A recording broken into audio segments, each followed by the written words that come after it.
Chapter 2, Adjustment of Observations. In this chapter, we overview concepts related to adjustment of observations. Now, there are subjects, there are topics that are listed here that are covered in 30 and 22 in the slides there. So you have seen, therefore I'm not going to repeat. So for example, in these particular topics here, the concept of decomposition of an observable has been discussed. The technique of partitioning, parameter elimination by partitioning, has also been discussed. The basic adjustment models, basically the equations for the combined parametric and conditional cases, have been presented. And we also have talked about adjustment with constraints and adjustment with weighted adjustment, with the weighted adjustment with constraints, adjustment with weighted constraints. There is a mix-up here. Weighted constraints, functional constraints, and nuisance parameters. So we are going to make a development in such a way that we arrive at the step-by-step adjustment, which is something that a more comprehensive discussion is particular to you. Here are references, chapter 12 of Vanecek and Krakiewicz, which is on D2L, Adams step-by-step least squares estimation is also on D2L. Michael chapter 10. Now I don't remember if we have that, but Michael is a book that we can get from the library, and the library we can still use the library. And then we have two lectures notes, Krakiewicz, and we have also David Wells and Krakiewicz, lecture note 42, and we have lecture note 18.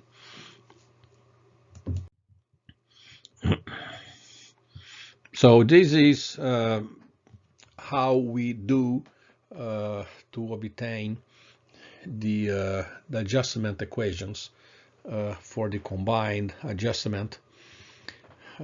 We have to set up the non-linear model, which is here, a function of x and L parameters and observations, and then we derive, we linearized this general non-linear model using Taylor series. And so this is the function to be linearized. The symbol here, it indicates that there is an approximation because higher order terms of the Taylor series expansion are disregarded. And then we have evaluation of the original model by means of the approximate values of the parameters and of the observations, even though here we know that when we do the evaluation we use the actual observations, but I'm using the same symbology here. Then we compute the partial derivatives of the model with respect to parameters, evaluating the model with the approximate values. This is the mismatch between the parameter and its approximate value.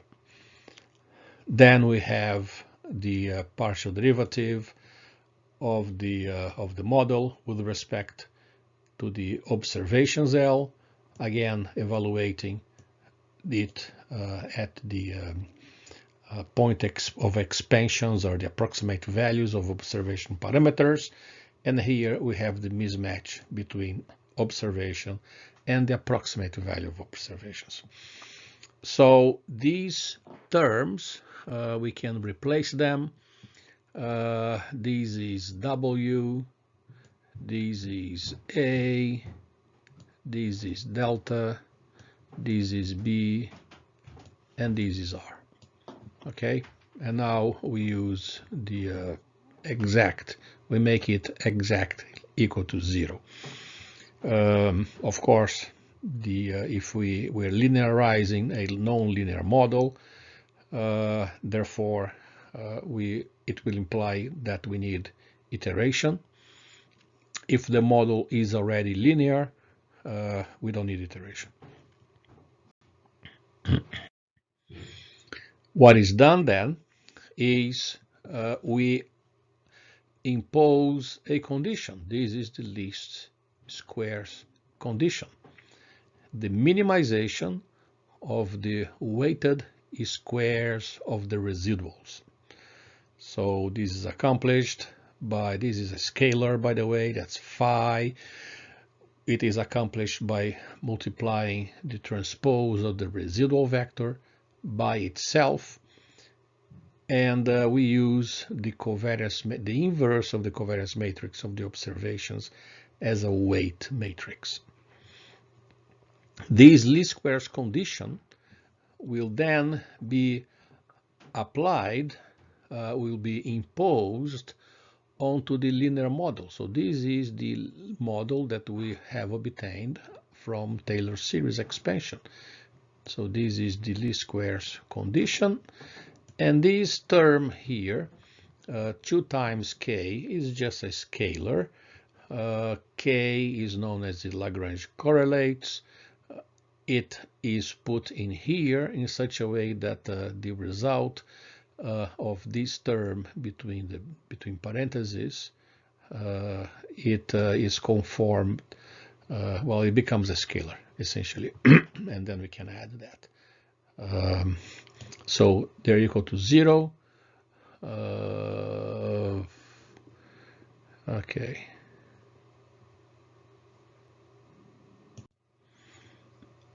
We then evaluate these function, this equation. We call the variational function. And we evaluate that with respect to parameters here, to residuals, and to the Lagrange correlates.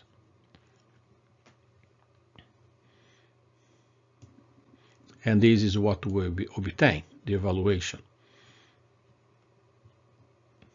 for each one of them.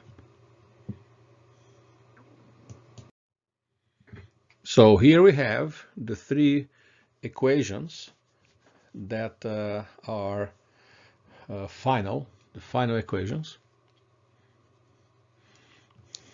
And now we are using these symbols hat because we have imposed the least squares condition. Delta will be used as a correction to the approximate value x naught to obtain the final parameter x hat.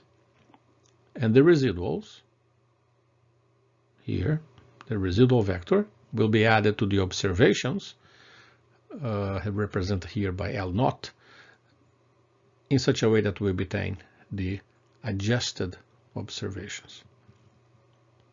Now, this is not the solution. This is just a system of normal equations. How are we going to obtain solutions for delta and for R? We're going to obtain a solution for delta and for R by organizing those 3 normal equations in a system of a hypersystem, if you want to call that. And the arrangement is made in such a way that we can apply the rules of parameter elimination by partitioning. So this is vector n11, this is vector n12. Here we have vector n21, here we have n22, here we have y1, here we have y2, here we have u1, here we have u2. So we're going to apply the rules of parameter elimination by partitioning. We have three unknowns, r, k, and delta. We eliminate r, then we eliminate k, and we find a solution for delta. Then we can back substitute to get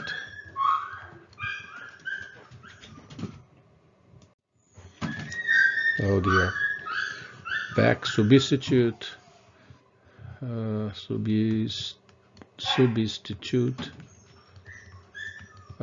get a solution for k and then a solution for r. So this is here listed the solution for delta and for r, the least squares solution vector, least squares correction vector, and the least squares residual vector.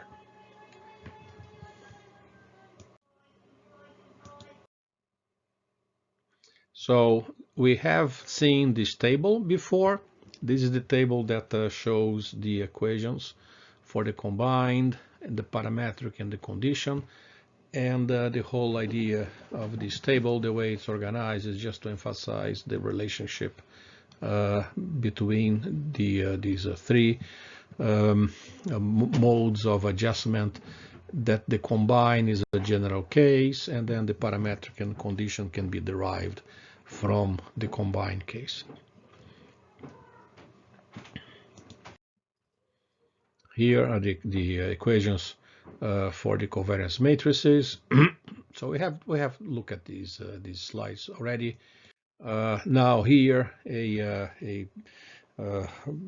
more clear slide with talking about the a-posteriori variance factor. The a-posteriori variance factor is a scalar. Okay, is this guy here.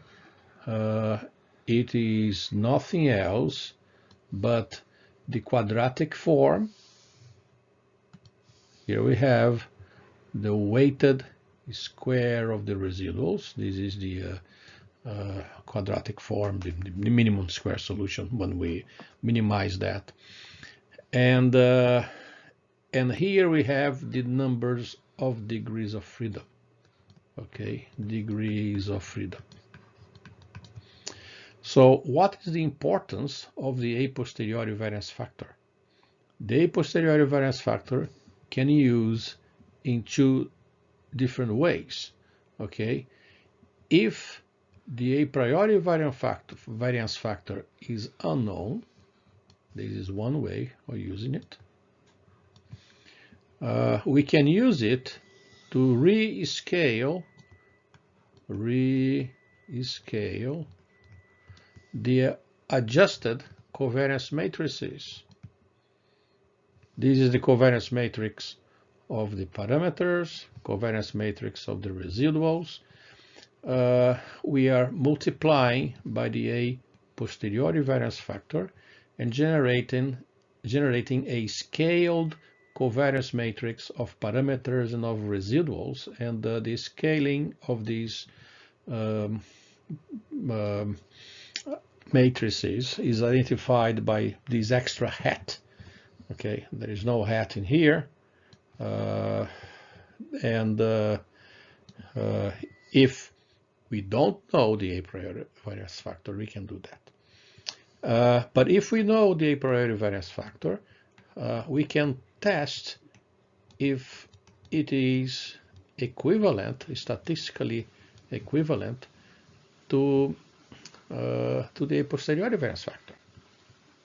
Okay, and if it's not, then there are some actions that we can take. Okay, it indicates basically that the covariance matrix of the observations is not properly scaled. Now let's talk about the step-by-step adjustment, which is something very important, very useful. I'm just going to stop here because my oven is telling me that my fish is done. Just a moment. Okay, the fish is ready. So what's the importance of step-by-step adjustments? What we have seen so far, adjustment, we call the batch adjustment. Okay, like we get a full pizza and put on the oven, and then we take everything and which means we add all observations, all of them. Okay, we put into the least squares oven, and we get parameters and residuals. Okay, what is the step-by-step? Step-by-step is, well, it's like we want to eat one slice of pizza at a time. So we put L1, a portion of observations that we have at that time, or that may be related to a particular region. We are doing an adjustment of something around New Brunswick, and we get information just from Fredericton, and we adjust that first. So this is the least squares oven. I'm going to make it larger here. And what happens now is that we get solutions x1. Okay, we may have also residuals x1. Now we have a new set of observations, L2.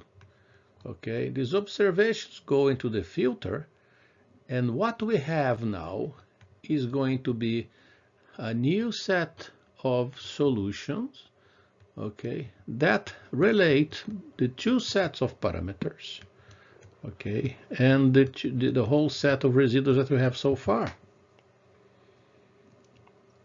Now we have a new set of observations. It can be time, can be space. Again, as I told you, it's a new pizza that we want to eat. So here we have now the new solution. Okay, let me call this x3, in the understanding that it has everything. So basically, what would be these observations, L1, L2, L3?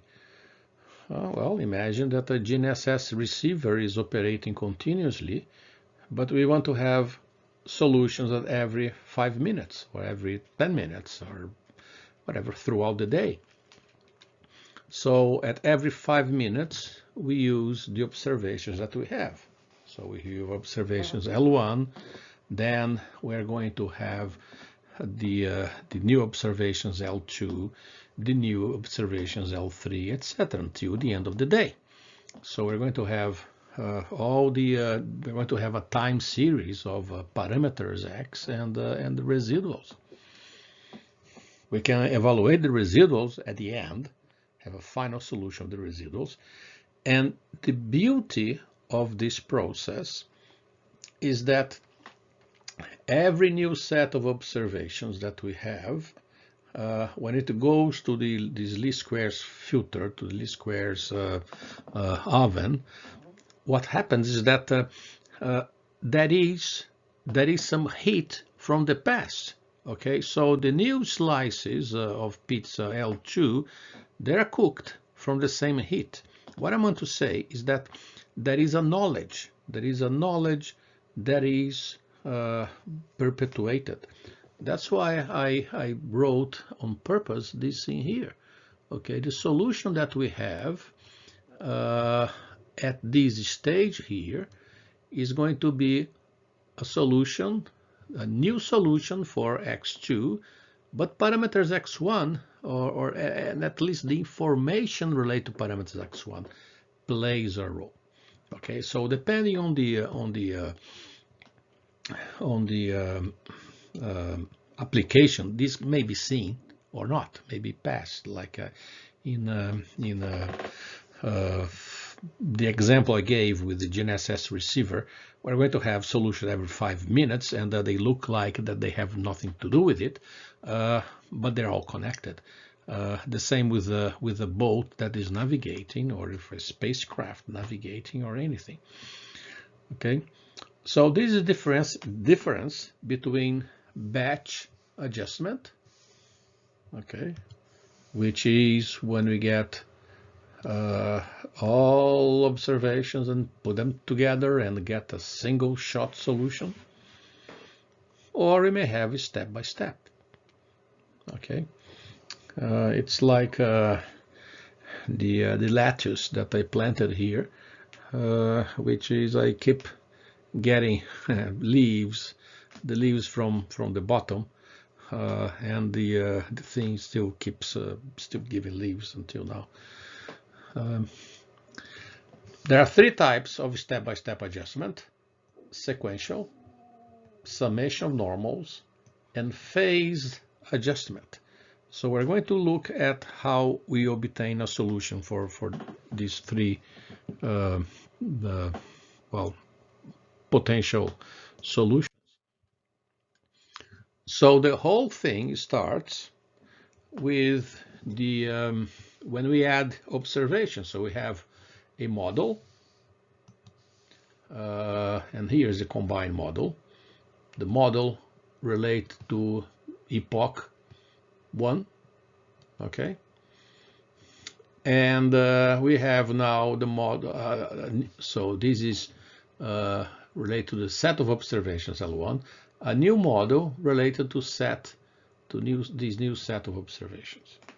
Okay, we may have different variations, okay, for assembling this.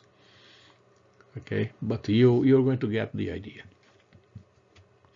So which means that we have 2 nonlinear equations, functions. We will evaluate them, we will linearize them by Taylor series expansion, and we'll obtain these linear equation.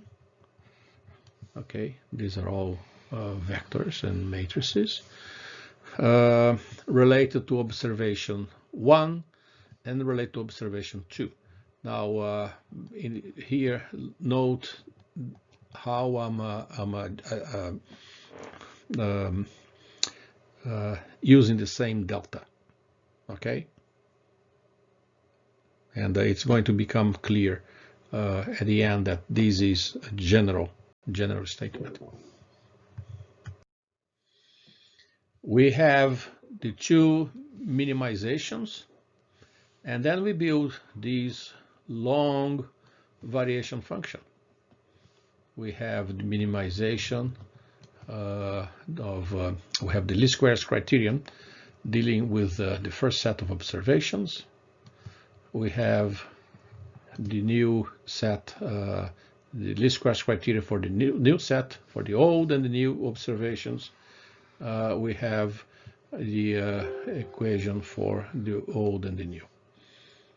We take the partial derivatives with respect to the unknown parameters: delta, k1, k2, r1, r2. Okay, you can cross-check if that is correct. This is the solution. So what we have to do now is we have to organize these equations in matrix form. Here we are. Okay, we can call these the reduced normal equations.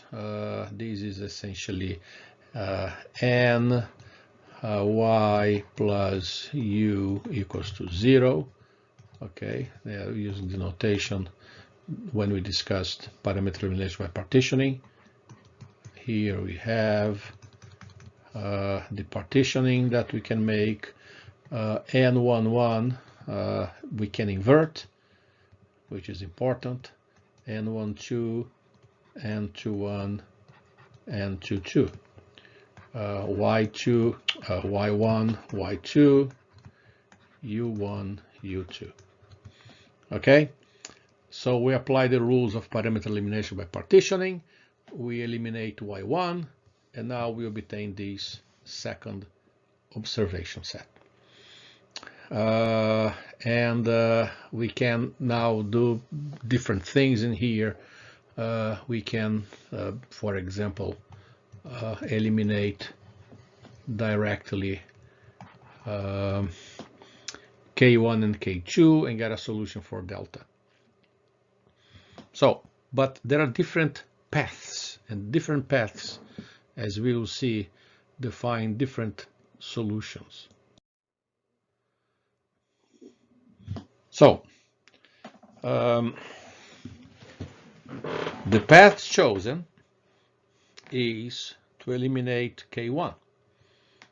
Okay, now we have, and this is done on purpose, but anyway, here we have the partitioned. Depending how we proceed from here, we have different types of solutions. So if we eliminate K2, to get a solution for delta, we obtain a solution called summation of normals or phased adjustment. Okay? Summation of normals or phase adjustment. Oh, it doesn't work. Interesting. Okay. If we eliminate delta, get a solution for K2, and then back substitute to get a solution for delta, we got what is known as sequential adjustment.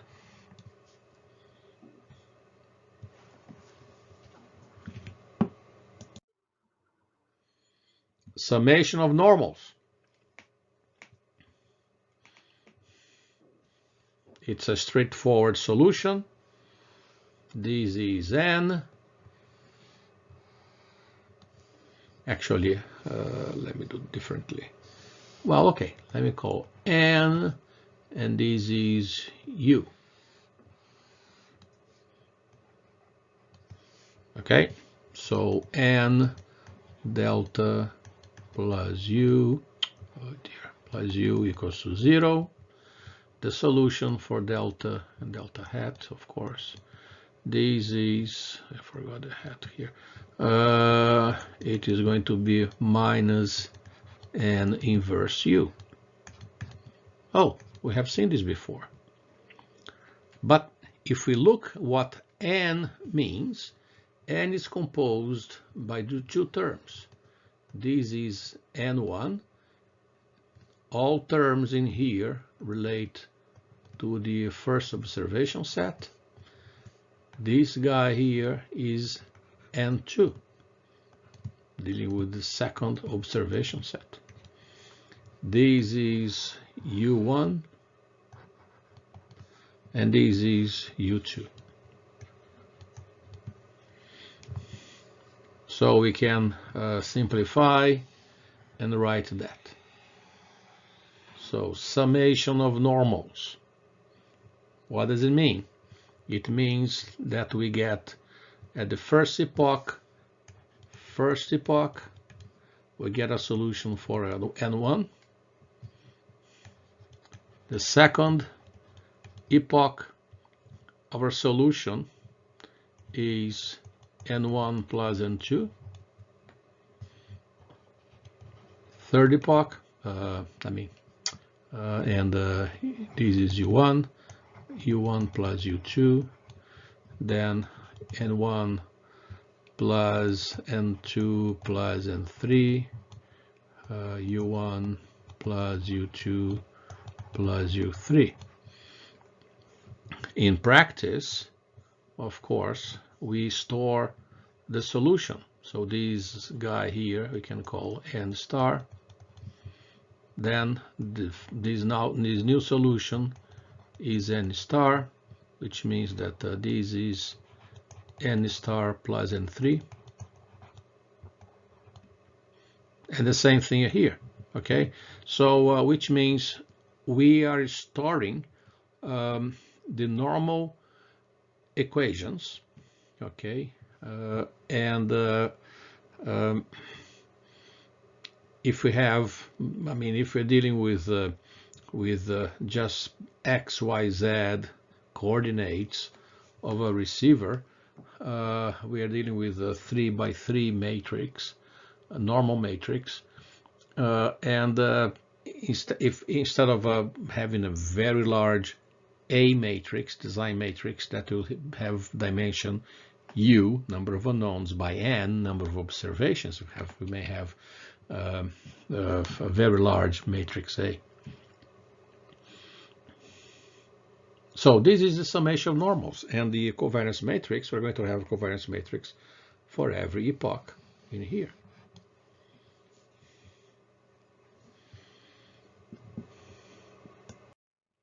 The other modality is the sequential expression. Sequential expression, we eliminate delta, and then this leads to the reduced normal equations for K2, okay, which is written here.